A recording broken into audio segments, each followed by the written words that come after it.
And coming up on this week's show, rail nationalisation has begun. South Western Railway is the first train operator to re-enter public sector control. But what happens next? And we review our exclusive and very candid interview with Rail Minister Lord Hendy. So welcome to Green Signals from me, Nigel Harris, and... from me, Richard Bowker. So, a fairly seminal moment for Britain's railway in the last week, with South Western Railway becoming the first train operating company to return to the public sector, in England at least, as a result of its contract ending.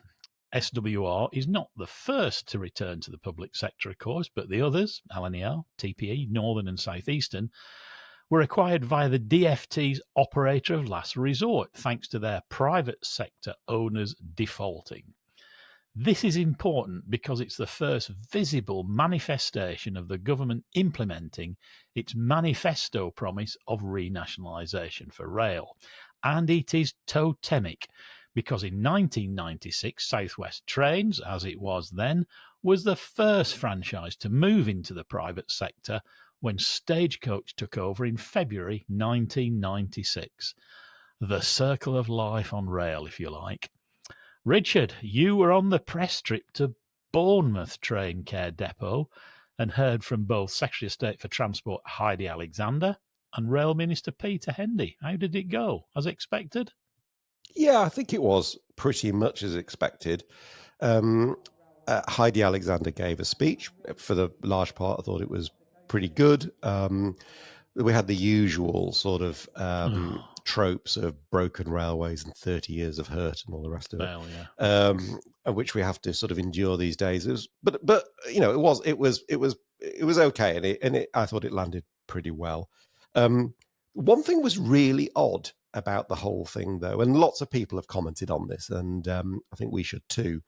And that was kind of the whole approach to branding. You might go, well, that's sort of a trivial matter. Well, yeah, maybe. But here's an interesting bit from the press release they put out, which was, it said, speaking from South Western Railway's depot in Bournemouth, the Transport Secretary was clear that operators will have to earn the right to be called Great British Railways.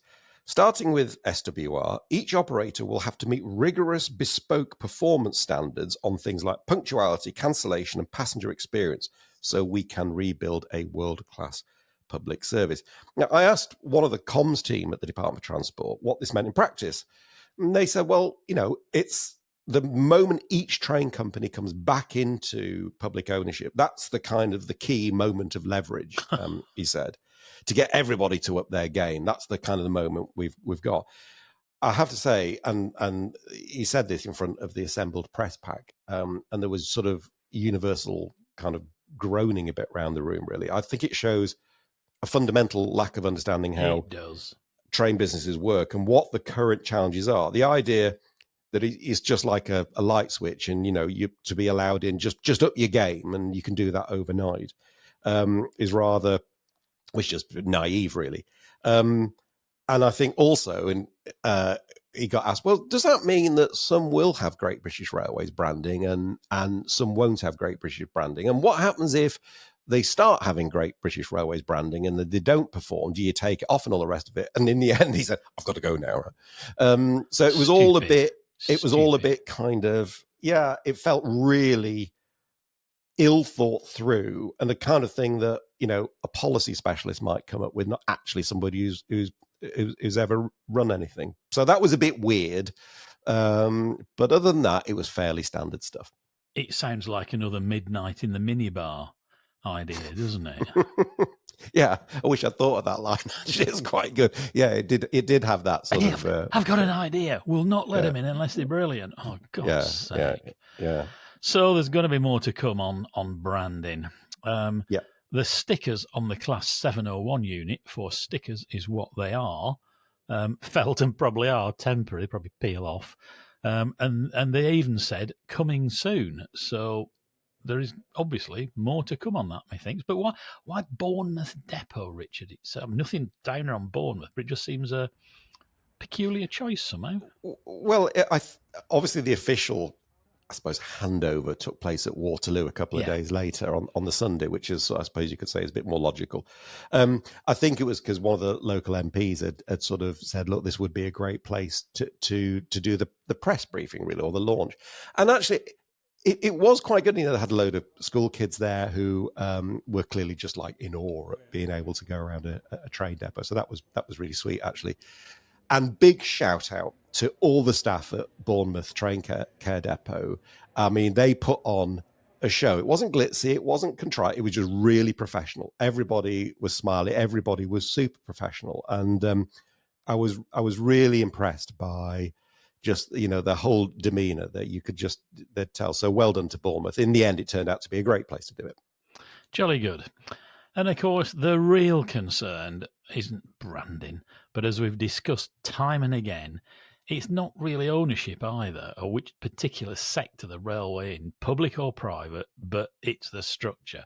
Who owns it is less important than how you run it. And that means whether the people charged with leading these new integrated businesses are going to be, as you have commented a number of times, genuinely empowered to get on with a job. And that takes us neatly onto Rail Minister Lord Peter Hendy. In a real coup and exclusive for Green Signals, Richard managed to secure some one-to-one time with Lord Hendy to discuss a whole manner of issues, from Roscoe's to open access to Great British Railways to the government's vision for the enhancement pipeline and many more things besides. In a really candid interview, the Rail Minister is refreshingly direct in all his answers. We published it on our channel on Tuesday, May 27th on YouTube, so I do commend you all to listen to the full 50-minute conversation with Richard. Whatever your views or opinions, there's going to be something in that discussion for everyone. I think it's a really good must listen. Anyway, one of the things that Richard discussed with Lord Hendy was this crucial question of empowerment. Would Lawrence Bowman, the new managing director of South Western Railway in its alliance form, and therefore responsible for both track and train, actually be allowed to get on and deliver? Or would we have more stifling micromanagement by DFT, albeit in a different form? Here is what the Rail Minister had to say. Really, the public-private thing is one issue, but it's actually about getting the people in place to run it now. And you can do that pre-legislation. Absolutely. But how are we going to empower these people? Because a lot of them say, I would do a lot of stuff now, but I've got this almost like suffocating centralized control that prevents me from doing stuff. I mean, they obviously say that privately. How are we going to empower them to actually go and deliver? So absolutely right. I mean, you know, it's really important. If I was standing in Lawrence's shoes today, I want to know how much freedom I've got to make the railway run better. Well, look, the first thing is that he will have two budgets to start with. So he happens to be a Network Rail employee currently, but he'll create a board of people from SWR and people from Network Rail's Wessex region, and he can, if he's in charge of both of them, in the end he can decide how best to manage the railway on a day-to-day basis. You know, the old stuff about failures and delays, what you want to do at tomorrow morning's meeting is to make sure that the F&Ds that happen today, you prevent as far as possible happening, you know, the day after tomorrow. He can go and do that now, and actually when he does it, he can look at the resources, both the human and the financial resources in both the operating budget and the Network Rail infrastructure budget, and deploy them in the most satisfactory way that he can. And I think that will start to make a real difference, you know, actually. And he can also look at the behaviours. You know, this is going to take a bit of time to do, but one of the most things I observe on my daily trip from Richmond to Vauxhall is that the current incentive is very marginally to keep running train mileage in the current circumstances. You and I both know that if there's an infrastructure failure, and there will be infrastructure failures, I'd like them to be minimised and less, but there will still be some. One of the best things to do on a high-frequency railway network is to take off a bit of the service, get somebody out there to fix it and put it back. Not to drive all the trains into it, because there's a marginal benefit for the operator in doing it. And sadly, one of the things that I see when things go wrong on the South Western currently is Waterloo either winds up at the end of the evening peak full of trains with no drivers, or full of drivers with no trains. and he can fix that now. That's not the only thing though, because you're right that actually you want to lessen the constraint so that he can make some choices about running the railway better. His contract with DFT from the takeover point onwards is not really a contract because we own the thing. Yeah. So that can be immediately lessened. The people who Alex Hines employs who manage franchises, they can be switched off and turned down because we own the thing. I don't need a contract to tell them what to do. We need to agree what the principles are, the performance measures that we want, and then help him do it, which is different. So, and that will happen. So Lawrence's arrangements with the DFT for running SWR, both in infrastructure and operations terms, will be obviously much less onerous because you haven't got a commercial relationship to manage. And even that's not everything. And one of the reasons that I'm so delighted to get on with this now is that as GBR is formed, I want those people who are running it at a route and train operating company level to put pressure upwards to get the right organisation on top of them. I think it's really important. And I go back to something that your father would remember, which is that when we set up the 11 bus companies in London Buses, I don't know about conspired, that was the word I was going to use, so I'll use it. We conspired to work out what we wanted from the head office and what we didn't want, and we put quite a lot of pressure on not to have the stuff we didn't want. And I want that to happen here, because I want them to be in charge of their bits of the railway, not for some grandiose end-state organisation to bear down on them, because it could be suffocating, couldn't it? It could be, and I can honestly say that the last 3 or 4 minutes alone many people listening to this will say it was worth the admission for that alone. Because if that happens, that's profound. Well, listen, I have I had a stake in that. I ran one of those companies.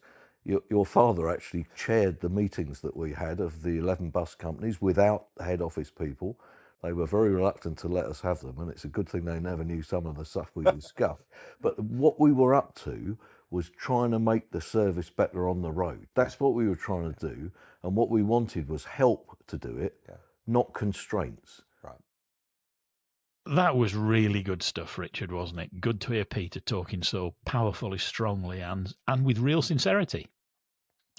Absolutely. I mean, I wouldn't say he caught me off guard, but I was really delighted by the directness on all the stuff we discussed, but that in particular, it's the big issue. Are they going to be allowed and expected and held accountable for delivering? And the signs are, they are.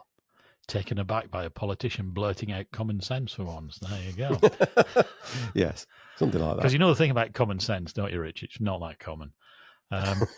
Anyway, look, we decided it would likely be revealing to hear the views of two people who, for different reasons, have considerable knowledge of the challenges of running trains on their very busy southwestern network, to see what they thought of the government's efforts thus far, and also what they might do in their first 100 days were they in Lawrence Bowman's shoes. So first up is Sir Michael Holden, whose roles have included Regional Director Southern for Network Rail, Chief Executive of South Eastern when that was brought back in-house by the Strategic Rail Authority, and then CEO of Directly Operated Railways, the precursor to today's DFT operator. Anyway, here's what Michael had to say about it all.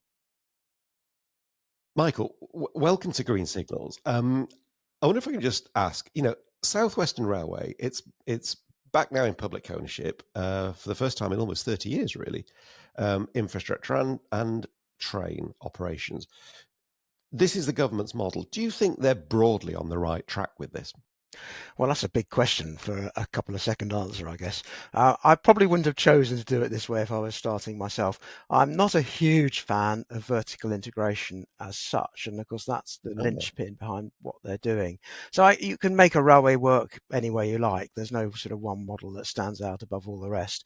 But given that they have decided to go down this route, then the announcement they made last week holds no surprises for me, in that it's very much in line with what they've said they're going to do. So big tick in that regard.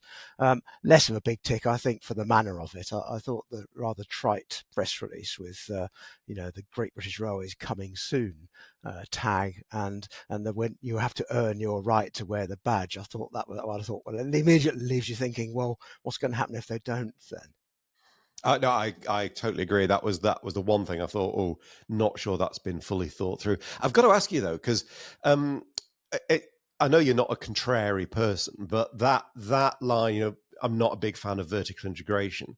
That is not that's a sort of a fairly minority view. It is unfashionable at the moment. It is unfashionable, right? So what? Just I suppose in as sort of a few sentences, why are you not a fan of it?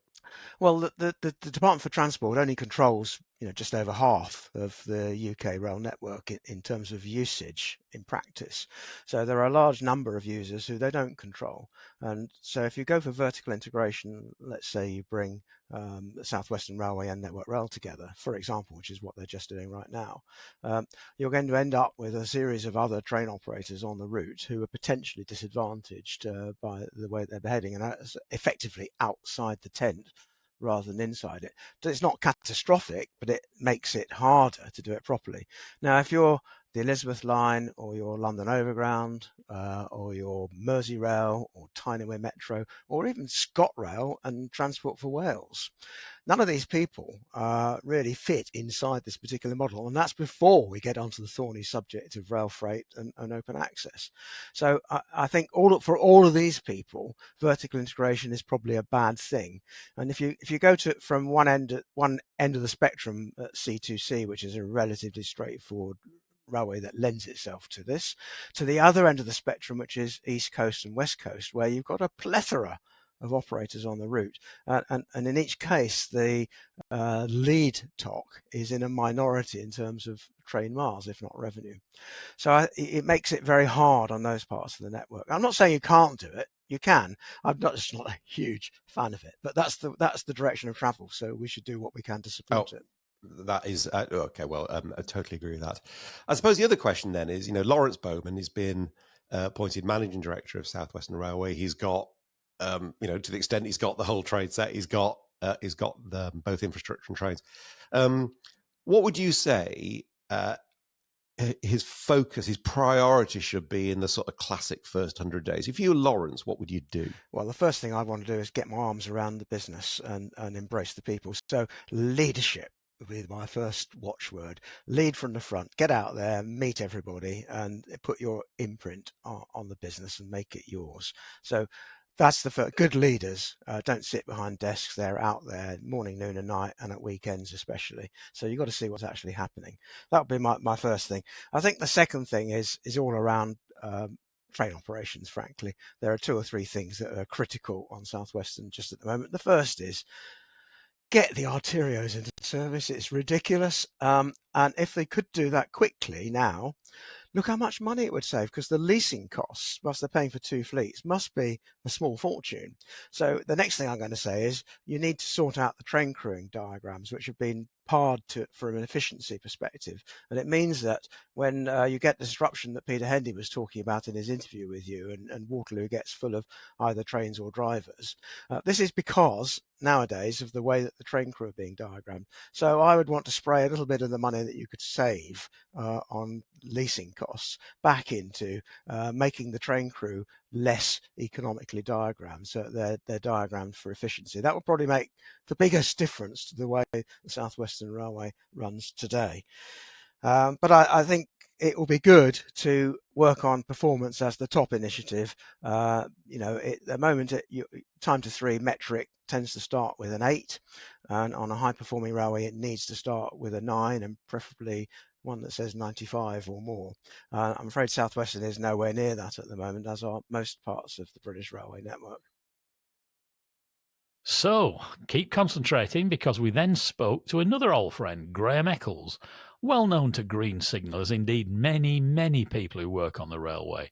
Graham's long and highly distinguished railway career included serving as managing director of South West Trains from 1997 to 2000 under Stagecoach, and then chairman till 2005 with Andrew Haynes as CEO. And when Andrew left to join First Group, Graham was briefly executive chair. And he was, of course, one-time co-chair of the Virgin Rail Group. Here's what Graham, renowned for not beating about bushes, had to say. Graham, whatever anybody thinks of the government's policy, it would appear that they're delivering on it. Do you think the model that they're creating, the first one of which we're seeing with South Western Railways, is set up for genuine success? Yeah, I do. I really do. There are one or two things that one could argue that you would do differently. For me, I would have looked to create the BR sector model with intercity commuting and regional railways rather than a geographic model. But that's detail in the great scheme of things. What they are doing, Richard, which I'm really, really pleased about, is they're moving at a steady, organised pace towards vertical integration, not just of the railways, but also of the profit and loss account and the balance sheet, which is vitally important. If you haven't got control of the money, you don't have control of your railway. Do you think the sector model is really interesting? Do you think that just is something that could still be a natural progression from where they are, and it's kind of logical to do what they've done as a first step? Yeah, I mean, it could well be. I mean, if we cast our mind backs to the late 80s, early 90s with the Anglia experiment, which was Bob Reid's way of testing a vertically integrated business-led organisation for British Rail. That's exactly what we did on Anglia. We set it up geographically at first in a way that it could be rolled out on either a geographic basis or a sector basis. And I do think probably with Great British Railways, whether you sectorise or you go geographic is probably a downstream decision, really, Richard. The key to it all is joining up a multi-fragmented railway into one cohesive whole. So arguably that's Lawrence Bowman's kind of first task, isn't it? So Lawrence, yeah, it is. He's the new managing director of South Western Railway in its alliance form. I mean, you could argue in a way it's a bit of Groundhog Day because that's a job that's been done before when we tried this with when Tim Shivler was the MD. But we are where we are today. Yeah. What would you say are Lawrence's must-do things in his first 100 days? What does he need to focus on in your view? Well, just a little bit of, before I will answer your question, I promise you, but just a little bit of introduction from my point of view. I do think that it's going well for Great British Railways. I do wish they'd done two things, which I think are mistakes. One is I think they're moving at too slow a pace, and I recognise what everyone says about legislation, but I do cast my mind back to how quickly the SRA was set up and was effective, and maybe not legally sound, but effective during privatisation days. And I do think the transition time from privately owned concessions to a nationalised railway, I do think is taking an inordinate amount of time. And it's very hard to keep people with you over that sort of time length. I am a great believer in the first 100 days for any manager going into a job. You either make your reputation in that first 100 days or you don't, and that tends to stick with you. But Lawrence has got some things going for him here, Richard. It's not as if he's taking on Northern with all its problems or cross-country. He's taking on South West Railways, which at the end of the day has got its problems, but it isn't a bad railway. Yes, its cancellations are far too high, and that's almost certainly down to train crew availability like it is everywhere else. But the basic railway isn't running badly in terms of punctuality. And it's a railway that you can actually turn around fairly quickly at South West Trains. South West Railways. It's a railway you can turn around very quickly. So I don't think it's all bad for him. I mean, what would I have done what did I do in my first 100 days there? I think several things is you have to make an impression on the performance. Yes, it's not bad, but that's good. You come from a good base. So actually getting an improvement in performance shouldn't be that difficult. The question is, how do you do it? And I used to use, when I used to go to a new job in British Rail, I used to use the favoured Gordon Pettit method of instilling sort of confidence in people is that I used to organise for my driver to pick me up every morning, as Gordon did, at my house and drive me to one of our stations. And I would then commute in from that station. Two things. One, it helps you see how your railway is running in real life as the customer sees it. And two, it frightens your supervisors and staff to death because they're not used to seeing a senior manager at that time of the morning. And then in an evening, I'd spend half an hour or so prowling the platforms at Waterloo, watching the departures. And then I'd commute to another station and my driver would pick me up and take me home. It's hard work and it means putting in the hours.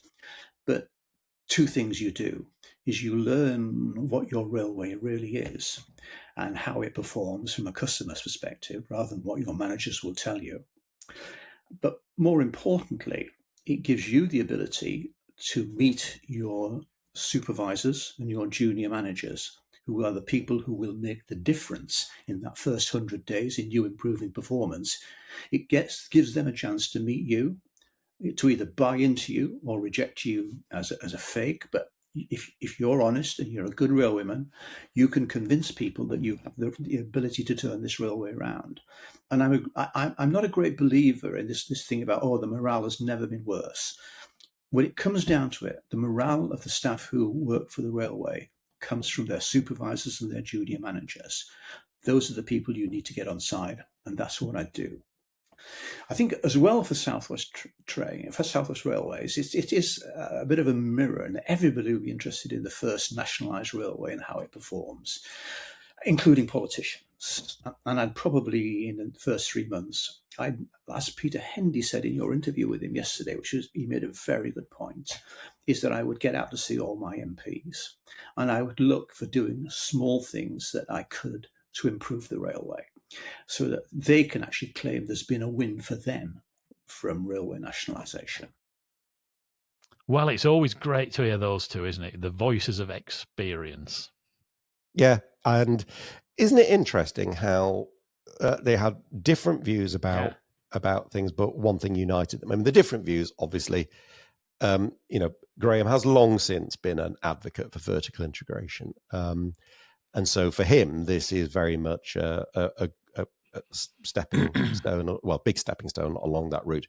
Michael, some may be surprised to say he's not a fan of it, and he raises fair points about the number of other people that are on the railway and concern around them potentially being disadvantaged. But what united them is the people. It's a people business, which is back to your earlier point. It's really less about who owns it. It's all about the people, and it is about those people being genuinely empowered to do the job. Because I think if they are, they will. Well, we've seen little islands of it, haven't you? You discovered it in Wales when you went and saw that track gang round Machynlleth and the way they're running the railway there. They're just ignoring all the conventional barriers and just working as one railway, aren't they? Yeah. And Peter Hendy gave the same example, didn't he, in his interview about London buses? It was basically we actually conspired to work out what we needed head office to allow us to do and support us in doing it, right? And it was very successful. It's exactly the same here. I think the one slight challenge is, to begin with, Lawrence will be a little bit, not on his own, but he is the first. What will be really interesting, Steve White, another excellent railway leader in Southeast, and he'll be next to take over that, because obviously he'll be doing the same in Southeast that Lawrence is doing in Southwest, and then there will be others, and that is a very powerful cadre of managers. And what I hope they do is they come together and show how it's done. A bit like Peter described with London Bus, managing directors in the 90s, and actually almost, because once it becomes a gang, once it becomes people with like-minded and controlling an awful lot of the railway, then they can exert real positive influence upwards. Momentum. I absolutely love that point where he said he conspired with your dad, actually, in setting the buses up. And at the point he made about, we decided what we wanted, but more to the point, we decided what we didn't want, and then worked very hard to make sure that the people above us were not delivering what we didn't want. And what was really interesting, yes, because Peter was managing director of Centre West, my father's managing director of East London Buses. There was about 11 of them, but their total focus, as Peter said in his interview, was delivering better service on the road. Make for the passenger where it really mattered, and that is the issue here. If these managing director and their leadership teams can do that on the railway, then that is going to deliver such an impact. There was one other thing that Graham Eccles said, which I thought was really important, because he pointed out that, as Peter Hendy had said, get out, Lawrence, and go and meet the MPs. Not just the MPs, obviously, all the key stakeholders, and deliver some real quick wins. You won't be able to deliver everything in the first week, but you can deliver something for everybody over a relatively short period of time. And that buys so much goodwill and support. And once you create that momentum, once you get the flywheel of good support going, it creates its own energy, and that's a really momentum's a very good word there on that respect. And we've seen countless instances of the railway not putting the passenger first, whether it's putting people on buses or not diverting or not running north of Preston or whatever it is. The focus on the passenger is going to be absolutely crucial, and the people we've got involved there have got a good record of that. So they really do. Let's hope they're empowered to do it. Anyway, one thing is absolutely for certain. However good the intentions and everything else, there will be plenty of bumps in the road as the new model rolls out. But we do wish everyone well. Green Signals is hoping for success for everybody involved here, and we look forward to welcoming Lawrence Bowman on the show at some point when his feet touches the ground. Although, according to Peter, he'll have very little time for sitting at a desk, which respect is probably how it absolutely should be. Absolutely. But after this long period of drift, it's really good to see something happening, isn't it? Totally agree. Something is now happening, and let's hope it becomes an unstoppable positive force. We wish them well. And now it's time to thank everyone who supports us. First of all, our thanks to RIA, the Railway Industry Association, our programme supporter, and to Rail Business Daily, our media supporter. Thanks, guys. Your support, as ever, is hugely appreciated. And I know I say that in every pod. It's not just reading words off the script. We really do mean it. So thanks ever so much for all that. Likewise, a big thank you for everyone who's left us a super thanks on YouTube this week, and they really do help. So here we go. Thank you to Alan Kirkman, John Kirkman, Stu Anderson, Bob Walsh, Alistair Rutledge, Richard Skelton, Nigel Mapston, Chris Exley, Peter Curtis, John Stokes, and Studio 65. And again, it's not just words. We all three of us really do appreciate so many of you leaving us super thanks, which really helps us move the show towards total sustainability. So thank you very much indeed. Indeed. And thanks also to our new gold and silver members, who are Peter Stocks and Terry Sharp. Thanks, guys. We do list all the members and supporters at the end of the show in the credits, because we think that's very important to say thank you. If you are a gold or silver member, please do remember to send us your address details to info@greensignals.org, because we have stuff to send you at certain points in the process, and that enables us to do that. But thank you once again for your support. Absolutely. And now it's time for this week's Railway News Roundup. And thanks to David Redgewell and Steve Roberts for sending us this one. 2 people were taken to hospital and more than a dozen others assessed for injuries at the scene after a train collided with an agricultural trailer on a level crossing in Herefordshire. The accident happened on May 22nd when a Transport for Wales Manchester Piccadilly to Cardiff Central service hit the farm vehicle. Police have confirmed that a 32-year-old man from Bromyard has been arrested on suspicion of endangering safety on the railway. According to Sky News, a passenger was treated for non-life-threatening injuries before being airlifted to hospital, and a woman was also treated for non-serious injuries and then taken to hospital by ambulance.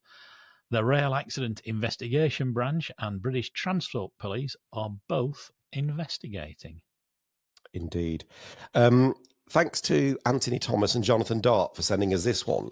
This one's quite interesting. HS2 Limited is apparently investigating 2 labour suppliers, so providers of labour, employed by Balfour Beatty Vinci on the West Midlands section of the HS2 project. Now, the reason it relates to fraud allegations first reported in the I newspaper earlier in the week. The issue was apparently raised by whistleblowers, and it's reported that one of the suppliers was falsely declaring self-employed workers as PAYE salaried staff and charging an inflated rate for them, then submitting fake payslips. So that's what's been reported. Now, we asked HS2 about this, and they said HS2 Limited treats all whistleblower allegations seriously, and we are aware of the claims made in relation to labour suppliers on part of the route. An investigation was launched earlier this year into a number of different allegations, and our contractor has implemented additional monitoring and controls. Now, a second company was apparently suspended and investigated in relation to the allegations, but the suspension was lifted by Balfour Beatty Vinci following a period of remediation, and the company remains under enhanced monitoring. But Danny Sullivan Group remains suspended from new contracts whilst an investigation continues. It's serious stuff. It is. And I wonder, this does happen, but this this is not the first time this has happened. It's a story because it's HS2. But there you go. I suppose that's just the downside of being a high-profile project. But obviously they're taking it very, very seriously.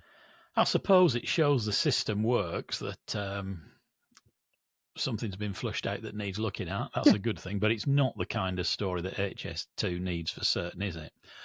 On the other hand, here's a positive HS2 story. A second tunnel boring machine, TBM, has been lifted out of the ground at the Green Parkway site in Greenford, West London, having completed its 5-mile drive from West Ruislip in April. TBM Caroline excavated over 1.2 million tonnes of earth and installed 4,217 tunnel rings. I have a stupid question, Richard. Go on. What happens to the TBM when they lift them out? Are they cut up and go for scrap or what? I'm not absolutely sure. Anybody out there knows? We'd love to know.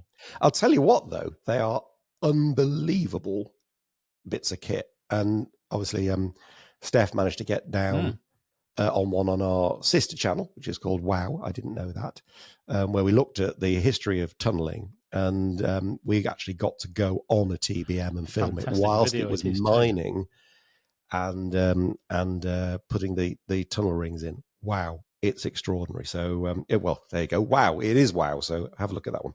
Anyway, thanks to Alex Fortune for this one. Now, the Welsh Government's announced a vision to deliver an integrated high-frequency public transport network for North Wales, including frequent metro services. And Network North Wales is planned to begin delivering immediately with 13 million of investment from the Welsh Government. And then there are further improvements planned through to 2035. Now, I really quite like this, Nigel, because it's really sensible, practical stuff that they can do. So we're going to have a new direct link between Wrexham and Liverpool to deliver metro service between the two cities, doubling the services between Wrexham and Chester, bringing forward the introduction of 50% more services across North Wales main line, which will also mean a new service from Llandudno to Liverpool. There's also station improvements, pay-as-you-go technology, which has been so successful in the Cardiff area, step-free access, new bus services. We'll put a link to the release on our website, but it's just feels to me like just sensible, high-impact, deliverable stuff. So well done them. We'll be keeping an eye on that one. Indeed. So thanks to, Roddy Jenkins for sending this one. The West Somerset Railway has been refused funding by the Department for Transport for a mainline connection at Taunton. The Heritage Railway currently runs between Bishop's Lydeard, a few miles outside Taunton, and Minehead. Somerset Council and West Somerset Railway had submitted a business case to DfT asking for £137,000 for the connection to try and improve connectivity for students and tourists. The DfT has instead said they will hold discussions with the council to see what other improvements could be made locally. Not sure what that means. Well, I'm absolutely sure. which is basically not an awful lot, really. It's an interesting one, that, isn't it? Well, it's not a lot of money, is it? 137,000 in the grand scheme of things for a main line connection. I'm a bit puzzled by that. That seems No, it is a bit odd. There is one before we leave the news. There's one that I did want to mention, which is, I suppose, a bit of a breaking news story. And that's the news that a company called Flix, Flix. Oh, yeah. And you sometimes see their buses. on the motorway network. You know, they're green, bright green with the sort of the big white logo. It has been reported that they have just placed an order for around 2.4, wait for it, billion of new trains. Wow. Now, I understand it's actually a committed order for part of it, and then the rest of it's a run-on order. But either way, I mean, even the commitment even half is a big it's number. a lot of money. Indeed. What are they for? Their electric high-speed services, I think up to sort of 230 kilometers an hour. So we're talking about 140 miles an hour stuff on a pan-European open access service. And it did make me think, right, this will amuse you. I did read that and thought, well, that is a serious thing, right? And isn't it odd that in the UK we talk about, constraints in capacity and issues around performance and issues around revenue abstraction, and there's lots of different opinions, and I'm not going to go through all that again because it gets people quite wound up. But nonetheless, that is our sort of set of circumstances. And yet, over in the rest of Europe, they're kind of cracking on with a lot of these things, and nobody seems to be saying, well, what about revenue abstraction? What about this? What about that? They're just kind of doing it. And that made me think, well, either they're all right and we're not right, or we're right and they're all wrong, right? Or in truth, probably a combination of lots of things in different circumstances. So it's really interesting. And I think we will do some more investigating on this, because for the supply chain, 2.4 billion of euros of trains is fantastic. So more to look into here, I think. Absolutely. And that's this week's Railway News Roundup. If you'd like to send us any snippets of news, big stories, little stories, local, national, regional, please send them to us. Don't assume we already know, because we can miss stuff and we'd rather be told twice or three times than not know. We can't promise to read them all out, but the best ones we will. And if we use yours, we'll fasten your name to it, as we have done today. Which means it's now time to do the quiz. Now, the quiz question last week hopefully was a fairly straightforward. I knew the answer to it again. You knew the answer, right? 2 weeks running. That's like winning the lottery. Do you know what? I actually think it's 3 weeks running. Is it really? So don't do yourself down. Yeah. The question was: recently, we've seen a number of London Overground railway lines renamed with names such as Lioness, Mildmay, Windrush, Suffragette, and so on. However, performance on one London commuter railway in the 90s was so poor that it earned an unwanted and unofficial name. What was the line and what was its unofficial name? Now, I did say in the question, one London commuter railway, but actually there are legitimately two correct answers to this. So many people said the London, Tilbury and Southend Railway, which is obviously the line out of Fenchurch Street through to Southend, which was later rebranded and totally transformed under the C2C brand. But LTS, yeah, absolutely, that was a correct answer. But of course, the other one was London Underground's Northern Line, which was known by commuters as the Misery line. Again, transformed with new trains that I had a couple of years of great fun buying. Anyway, so those were the two correct answers, and we put them all in a hat, drew one out at random, and the winner was Stuart Chapman. So well done, Stuart. If you send us another email to quiz@greensignals.org with your address, we'll get your mug sent to you. I apologise. I've got about 4 of these to send out. I will do that. But it has been a bit mad. Last week, I thought I was going to do it, and then we had all the South West Railway stuff. So anyway, I will get it done. But Stuart, if you send us your details quickly, we'll get yours out to you. Right, this week's quiz. Hopefully another really easy one. You may know this one as well, Nigel. On the railway, what was a thumper? I do. What was a thumper? If you think you know the answer, please send your answer to quiz@greensignals.org by midday on Saturday, May the 31st, and we'll do the usual, put all the correct answers in a hat, draw one out at random, and you'll get one of our very special and highly prized Green Signals quiz winners mugs. I suppose you could add the words "and why" to that question. And why? Well, no, that's fine. If you think you know that, you won't get 2 mugs, but I mean, we'll think you're really, really clever. So, yeah, so why? Yeah. Okay. Right, so here's a great story to end that was sent to us by Mark Noonan. The 22nd, I can't believe it's been going on that long, annual Three Peaks by Rail event will take place between June 26th and June 28th to raise funds for the Railway Children charity. 45 teams of 4 will board a special train and successively climb the 3 tallest mountains in Wales, England and Scotland. Among the participants is a team of train crew from East Midlands Railway's Lincoln Depot, including 3 drivers and senior conductor Mark Noonan. They're aiming to raise £4,000, and Mark is hoping that a free prize draw they are organising to win 2 Sunday tickets for the sold-out Greatest Gathering event at Derby on August the 3rd will help them achieve it. We'll stick a link to Mark's fundraising page on our website if you'd like to donate and have a go at winning the tickets.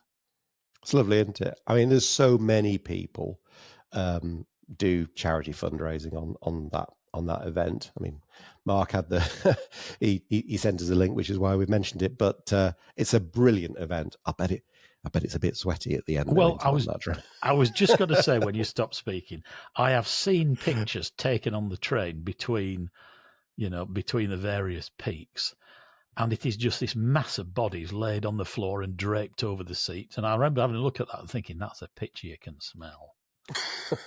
I think we should move swiftly on because it's a brilliant thing, but it looks jolly hard. There we go. Indeed. And sadly, that's all we've got time for this week. So thanks so much for watching or listening. Don't forget to give us a thumbs up, leave a comment. And if you haven't already, please subscribe to the channel on YouTube. And if you really want to support us, find out about membership on YouTube or Patreon, where we send you all sorts of cool stuff in return for your support. Largely videos produced by any combination of the 3 of us these days, isn't it? But most importantly, please join us again next week for this show, which of course will always be free. So until then, it's goodbye from me. And it's goodbye from me. Have a great week.